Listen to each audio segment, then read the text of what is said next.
Welcome to the What is Stoicism podcast. If you want to be fully alive, one of the best things you can do is develop a sense of perspective. Life is infinitely larger than the fleeting troubles we so often hand the power to disturb us. These things, frustrations, disappointments, anxieties, feel enormous in the moment, but more often than not, they fade into nothing with time. Think about it. How many worries once kept you awake at night that now barely register a flicker of memory? Things you were sure would matter forever, now laughable, if not entirely forgotten. Anthony de Mello called them tremendous trifles, and once you start seeing them that way, you realize something crucial. What disturbs us is not the event itself, but our attachment to it. The power we give to trifles is ours to withdraw, and that's an idea worth carrying into every single day. What better way to begin the morning than with that simple truth? Every day, the world offers us countless chances to get swept away. An unkind word, a missed opportunity, a plan gone sideways. And yet every day we're also given the chance to take a step back, widen our view, and remind ourselves, this too shall pass.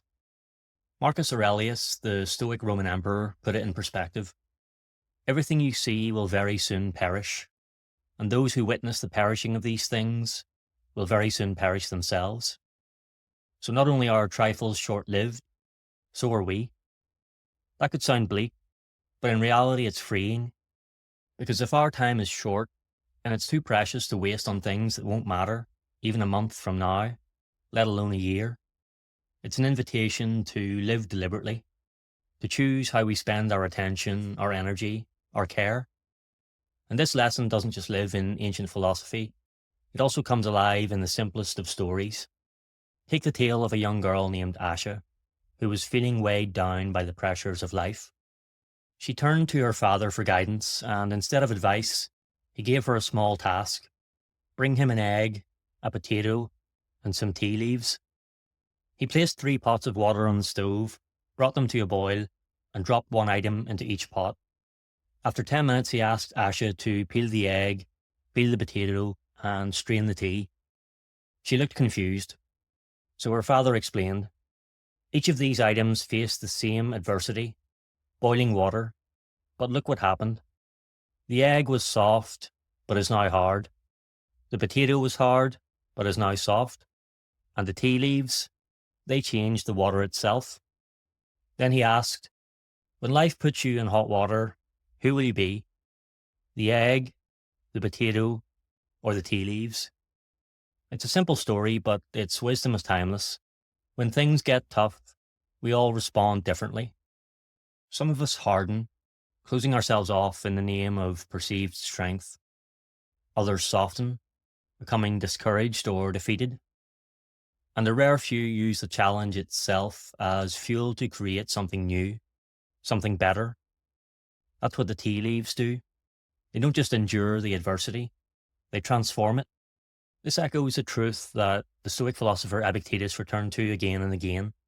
It's not what happens to you, but how you respond to it that matters. Perspective isn't about ignoring hardship or pretending we're unaffected. It's about choosing our response.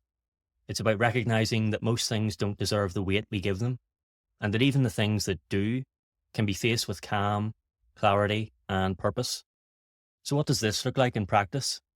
It might mean taking a breath before replying to that passive-aggressive email. It might mean stepping outside when the day feels overwhelming, just to remind yourself how big the sky is. It might mean journaling, meditating, praying, or simply laughing at the absurdity of your own overthinking. It's anything that helps you zoom out, because from that distance, even our most consuming problems begin to shrink. And over time, we start to see ourselves not as victims of circumstance, but as active participants in our experience of life. Each morning we can ask, what trifles am I giving too much power to today? What's boiling around me? And how will I respond? Like the egg, the potato, or the tea leaves? To be fully alive is not to avoid trouble, but to meet it with grace, to hold our struggles lightly, to keep perspective close.